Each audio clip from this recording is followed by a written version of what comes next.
back, everybody, for another episode. Today's episode is going to focus on role models. How many of you out there have role models?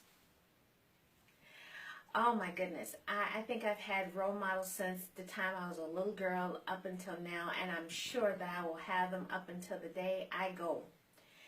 And I believe when I was a kid, my role model used to be Farrah Fawcett. Of course, yes, that is dating me. But I tell you, watching her on Charlie's Angels, she was so pretty.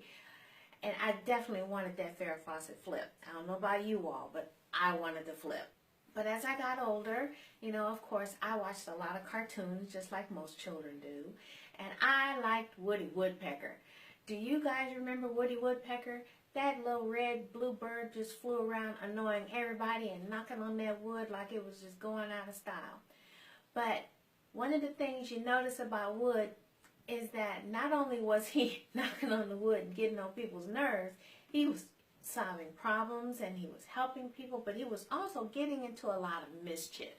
Kind of reminds you of children who like to push their boundaries, right? They want to find out what they can and cannot get away with, so they tend to get into all kinds of things just to see, I think mom and dad will let me get away with this. Well, maybe not that, but I'm going to go and try this over here just to see if I can push that boundary just a little bit further. Well, Woody Woodpecker was a lot like that, but then came along little Droopy. Droopy was a little white dog, and his face was always down like this, and he had the long ears and everything. And when he would come on, he'd go, "Hello, all you happy people." Now, Droopy had a good heart. He was very intelligent, and he always knew how to kind of get himself out of some things, even though he never really got himself into the things in the first place. Those other little cartoons of those bad guys just kind of wanted to get him, but he was one of those really quiet, kind of keep to himself, but he was very, very smart. And I always wanted to be smart like Droopy, even though Droopy wasn't always as happy as Woody Woodpecker was. And someone who lives with bipolar disorder like I do, those two particular characters really describe a lot of my moods sometimes, where I'm just on the go and really out there and want to be out and explore and happy and spend all my money and just get into lots of mischiefs. And yes, that's my Woody thing. And then there were the times when I just wanted to chill like Droopy. He was just chill. Well, as I got a little bit older, I usually hung out with my brother a lot. He was definitely in charge of me, and he introduced me to some interesting things. But one of the things he introduced me to was comic books. And one of my favorite comic book characters was Storm. Who knows Storm? Of course, you guys know her from the movies where Halle Berry played her. And good job, by the way, Halle Berry. And Storm, what really attracted me to her was that not only was she beautiful, she was strong, she was independent, and she was in charge, and she was black like me. And that really let me connect with her. As I got older and I started listening to the Marvel character creator, who is Stan Lee, by the way, he tells a lot of the stories behind his characters. And if you ever really pay attention to him and some of his characters, you'll see that some of those characters have some overwhelmingly human characteristics and some really strong mental health symptoms. So think about it. As I mentioned about Storm, who her name was Aurora Monroe, if I believe correctly. She grew up poor and starving in Africa, so she actually was a thief. She used to go off and steal food and steal some other things to take care of herself and to be able to eat. And then as she grew older and she got into confrontations with some of the other African tribes, that's where she learned how to fight and how to defend herself. But she was also very, very claustrophobic. She does not like small spaces. And if you know anything about the character Storm, you know that she can control the weather. Okay, that means lightning bolts and rain and hurricanes and lots of sunshine and drought and whatever has to do with the weather. Homegirl got it going on, okay? So imagine being claustrophobic and having control of nature like that, and your symptoms being just all over the place, and you're like, and next thing you know, you have all these lightning bolts.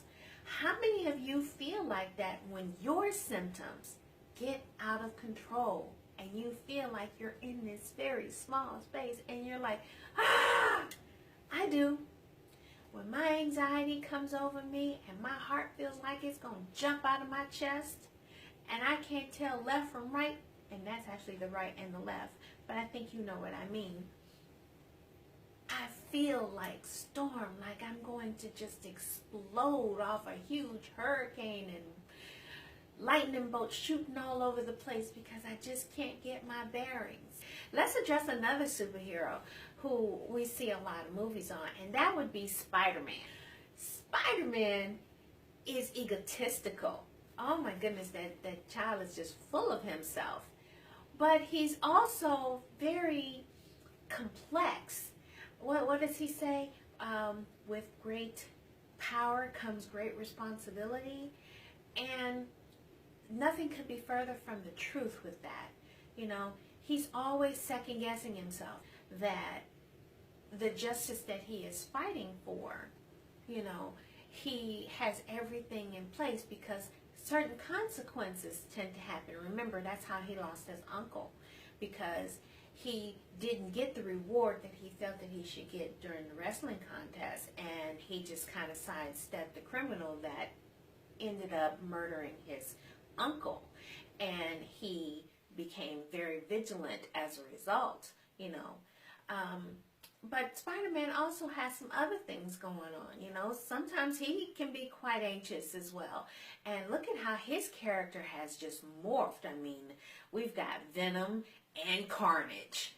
And see, according to the comic book, Venom and Carnage are twins of the same, what did he call it, a symbiote? Now, the symbiote was supposed to be something alien force that came in him. Can you imagine your illness being described as a alien force that comes over you? And if you look at Venom and Carnage, Venom was really full of himself, okay?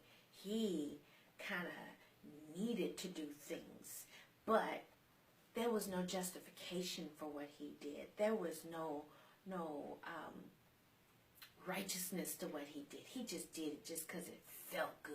How many of us do things because it feels good, no matter how right or wrong it is, especially when you're deep in your symptoms and you're not thinking about the consequences that could happen? Times when I'm on my spending sprees, oh my goodness, and I go out and I just buy everything and spending money, Lord knows I ain't got, okay? I think about Venom in that time. Yes, I like that special earrings. I'm going to get them earrings. Them earrings look good. They look good on me. And I deserve that because I'm special. Well, there go my Venom. Hello?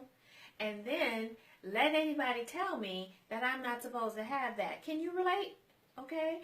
No. This is mine. I deserve this. I worked hard for it. So therefore, and see, that's the justification. Remember, Venom doesn't even do that. It's like, I got it. It's mine. Deal with it. And then you have Carnage. Well, Carnage does exactly what his name says. Okay? Carnage just destroys everything. All right? He goes off and kills folks and destroys things and blows things up. Oh my goodness, when my temper gets out of control, I definitely feel like Carnage. Now, if I had that pretty red suit and all them little things, run! How many of you have felt like Carnage, where you just want to destroy everything, okay? I can't tell you how many things I have thrown up against the wall because it didn't work the way I needed to work. Or how many things I have broken, taken hammers to or whatever because it didn't work the way I wanted to work. That carnage part of my symptoms just got out of control. And one other thing you notice about carnage as it comes with Spider-Man is that carnage uses multiple voices. So does that mean that Spider-Man also kind of experiences a little dissociative identity disorder? I mean, DID pops up here and there quite a few times, but sometimes the voices also come even if you don't have the DID. So let's get back to this Carnage dude, okay? So Carnage is telling Spidey, hey, let's go and do this. We can have some fun. We can go and blow up this building. We can go and destroy that street. And Spider-Man is trying to rationalize and reason what's happening. You know, the voices that play on in the minds of those individuals who have to fight with those particular voices do not always have the ability to discern whether it's their carnage or whether it's their Spidey that's really ruling their lives. So think about that. Boy, these role models really got some things going on, don't they? So let's see. What are some of the other role models? How about Batman? Batman got some depression issues going on. What you think? Poor guy is grieving. And he has been grieving since he was a little boy. When he lost his parents in that alleyway after that movie, he thinks about his parents all the time. Now let's talk about that a little bit. We're going to talk a little bit about the grief, all right? How many of you out there have lost someone you love? When I lost my baby sister on September 15th, 2009, 2009, it hit me like a ton of bricks. I was way too far away from California. I was here in Maryland, and I got this really early morning phone call letting me know that she had passed away while my mom was trying to get some things together. She hadn't even had a chance to slow down to acknowledge the fact that her baby was gone. She was just trying to get everything in order and letting family know. And I was way 3,000 miles away trying to figure out how to get home. And instantly it hit me like a ton of bricks. Just like Batman. Or what's his name? Bruce Wayne. Bruce Wayne watched his family get murdered right in front of him and just stood there and trying to take all of that in as a child. I was a grown-up when my baby sister passed away. And it still hit me just like it did Bruce Wayne. Today, it is 2017. We're going on, what is this, 8 years that my sister has been gone. And I still grieve her. I still cry when I think about her. I still cringe when I talk about her because she's my baby sister and I love her and I miss her. So this brings me back to Bruce again. Bruce lost his parents as a little boy. Bruce is an old dude, okay? And he's still grieving his parents. So the point I'm making is this. There is no time limit on grief. You don't just grieve for a week or two or whatever else and everything's all good. Now, everybody's different. I'm not just telling you what you can and cannot do. Please do not misunderstand, okay? Everybody has the way that they deal with their grief. I hold on to her and I try to celebrate my sister's life. And that helps me love on her. When I lost my big mama back in the 90s, same thing. I think about her life and it helps me love on her. I lost my adopted father a couple of months before I lost my sister, and he was the most wonderful man wonderful man for the short time that I had him as an adopted father, and I still mourn him, and I think about the wonderful time that I had with him, the way he loved me in the short time that he had when he adopted me. You may have other ways of how you grieve. You may celebrate the life of your loved one. You may mourn the loss of your loved one. But however you deal with that grief is how you do it. There's no time limit. There's no, you have to hurry up and get over this. This person is gone all this time. No, you are you. So let's look at Bruce Wayne one more time. Bruce Wayne is an old dude. And he decided as Batman that he was going to be, as they call him, the Dark Knight, the Dark Vigilante. He went off fighting criminals and everybody because of what happened with his parents. And he still goes and he has those depressive moments when he thinks about what happened to his parents. Even in dealing with the Joker, oh boy, you talk about the pillar of some serious mental health issues going on right there. I think if the Joker really wanted to, he could be a better person.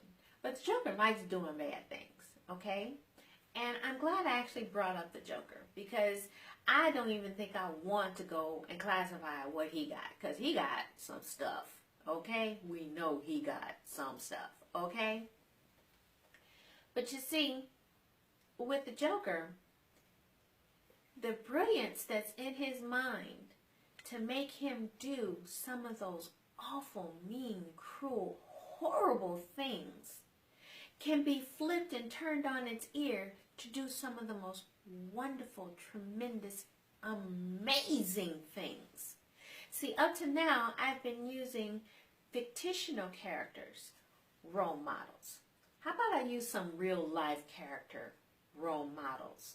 Okay? So, let's see. Has anyone out there seen A Beautiful Mind? A Beautiful Mind is based on a mathematician named Jim. I believe his first name is Jim, but I know his last name is Nash. Mr. Nash. Okay? Mr. Nash lived with dissociative identity disorder. And he was a brilliant mathematician. Unfortunately, he battled with schizophrenia. No, I take that back. He battled with dissociative identity disorder, or DID. He had those multiple personalities and those different voices that were telling him he was being watched, he was doing this, and people were after him, and all of these things were happening, and it wasn't real. And it took him a while to figure out, okay, this isn't the reality of life. But he used what was happening with him for the good of mankind and to help himself. Now, there's a lot of movies out there that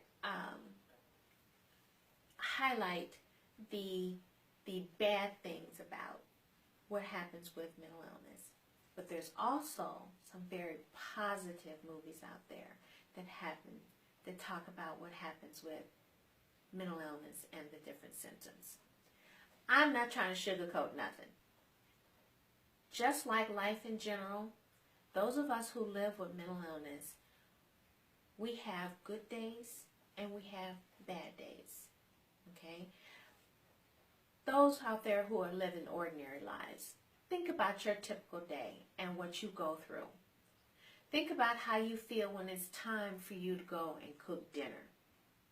You're either really hungry and excited about it, or it's like, oh God, do I have to today? Can I order some pizza and just sit in front of the TV and veg out? Okay, so that's normal for you. Well, that's normal for us too, okay?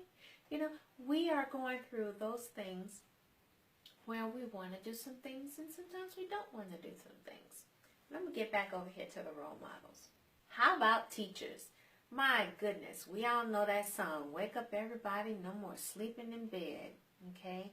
And we got to Think ahead, all right? Now, teachers are like our parents because we go to school from the time we are potty trained. I mean, mandatory at least. From the time that we are potty trained until we graduate from high school, and college is always a choice.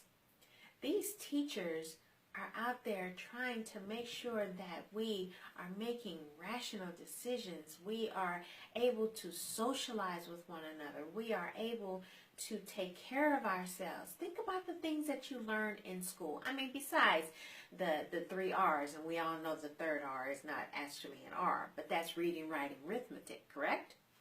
The third R is actually an A because it's arithmetic. Most children learn how to tie their shoes in school. Even though they may know how to tie their shoes before they go to school, some children forget that. And so they're relearning how to tie their shoes. Some children are learning how to share in school. You've got quite a few children who are only children, which means they don't know the meaning of sharing. They don't know the meaning of there is someone else in your space because they've always had to play by themselves. They've always had to be by themselves. They really never had anyone else to socialize with except for other adults. They're learning socialization skills. They're learning how to open themselves up and not be as shy, how to be more extrovert and introvert, or sometimes to even tone it down because, you know, there are a lot of us who are kind of hyper. But teachers don't get as much acclimates as they are due because we just kind of see them as people who are out there dealing with babysitting our children. But they're doing more than babysitting our children. They are inspiring our children. They are giving our children ideas and teaching them how to think critically beyond what they are learning at home. So our children are learning literally 24 hours, not just in what they deal with us parents, but with the teachers as well, and as they dream. Now, there are a lot of teachers out there who are living with mental health issues. How many of you have had teachers who have had OCD? I remember having a teacher who used to straighten up every single little pencil that had to be in a specific order, had to have paper on the desk in a specific way, and if things were kind of moved around, that was detention. Now that's going to the extreme, but sometimes those things happen. See, at that time it was looked at as being disrespectful and not minding your business because you come to touch other people's things without permission. Now, in the process of having that particular OCD symptom, she would teach us organization skills. You see how that works?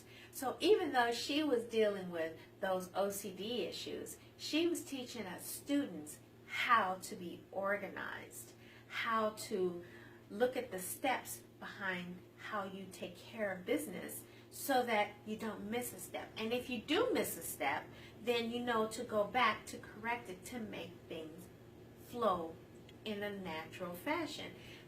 Think about it like this.